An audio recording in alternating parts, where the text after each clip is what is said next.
Hello hello Tania, काहे इतना लरुआ के बोलता रू हो? धनंजय, असो हम तोरा संगे होली ना खेल सकीले। आखिर काहे? काहे कि असो होली में हमर जीजा हमरा संगे रंग खेले आवता रे। ना जान, ई ना हो सकेला। अगर तहार जीजा तारा के रंग लगौले तो उनका गंजी खोल के उनका सीना में गोली मारो।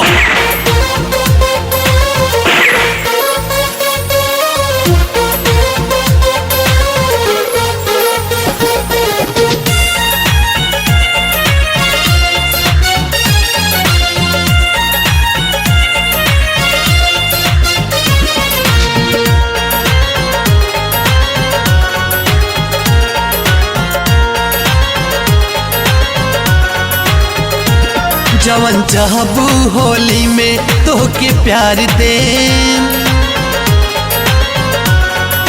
हाँ, जवन चाहबू होली में तोहके प्यार दे।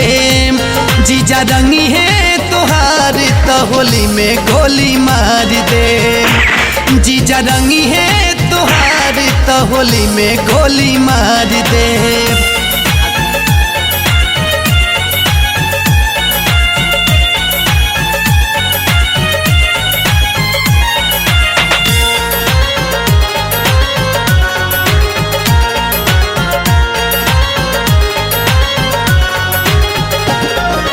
कैले बानी जान हाउ हमार, बोला दोसर रंगी काहे गलिया तोहार। प्यार कैले बानी जान हाउ हमार, बोला दोसर रंगी काहे गलिया तोहार। जैसन चाहबू चोली में रंग ढार दे। जीजा रंगी है तोहार तो होली में गोली मार दे। जीजा रंगी है तोहार तो होली में गोली मार दे।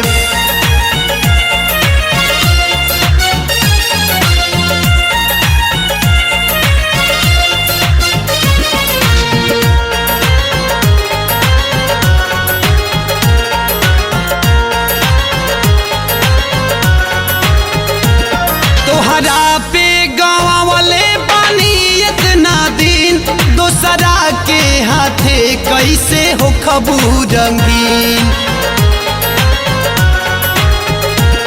तोहरा पे गाँव वाले पानी इतना दिन, दोसरा के हाथे कैसे हो खबू रंगीन। सब जवनिया के खीस हम उतार दे। जीजा रंगी है तोहार तो होली में गोली मार दे। जीजा रंगी है तोहार तो होली में गोली मार दे।